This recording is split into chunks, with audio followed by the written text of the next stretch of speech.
তা power play প্রতিষ্ঠানে অনেকেই থাকে যারা একটু জোর খাটাতে চায়, একটু ডমিনেট করতে চায়। কেউ কথা বলে তাদের থামিয়ে দিয়ে তারা নিজেদের কথাটা এস্টাবলিশ করার চেষ্টা করে। সবসময় তারা নিজেদেরকে বড় দেখাতে চায় যে অন্যরা এতটা সিগনিফিকেন্ট না। এটাকে আমরা বলছি হলো দি পাওয়ার প্লে।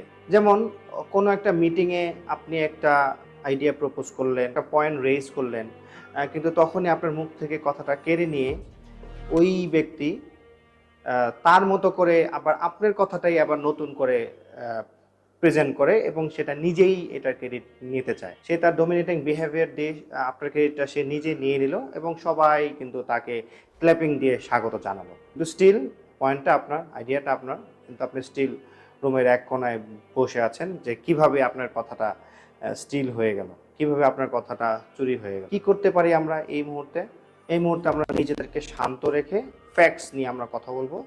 আপনি যখন একটা কথার গভীরে যাবেন, যে আপনার কথাটা নিয়ে গেল, নিজের ক্রেডিট নিয়ে গেল, সে কিন্তু এত গভীরে কোনো তথ্য কিন্তু দিতে পারবে না। যখন আপনি লজিক্যাল কথা বলবেন, যখন আপনি কামলি লজিক্যাল এক্সপ্লেনেশনগুলো দিতে থাকবেন, তখন তারা ইজিলি বুঝতে পারবে যে আসল কথাটা কার। এবং যখন আপনি আবার কথা বলার সুযোগ পাবেন, তখন আমরা বলতে পারি, আজকে মিটিংয়ে আমি যেই কথা দিয়ে শুরু করেছিলাম ওই কথাকে ভিত্তি ধরেই আমি যদি আমার পয়েন্টটাকে আরও ক্ল্যারিফাই করি বা আরও এক্সপান্ড করি, এই তথ্যগুলো দিয়ে বা এই লজিকগুলো দিয়ে আমরা আমাদের কথাটাকে কিন্তু আমরা আরও কন্টিনিউশন করতে পারি এবং আমরা মনে করে দিতে পারি যে আসলে মেইন কথাটাকে রেজ করেছিল।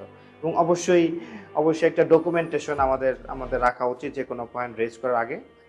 একটা হোমওয়ার্ক আমাদের করে যাওয়া উচিত বা করা উচিত, যাতে আমরা দেখাতে পারি যে অরিজিনাল আইডিয়াটা কার কাছ থেকে আসছে।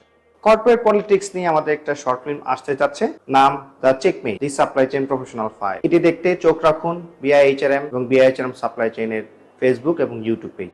ধন্যবাদ।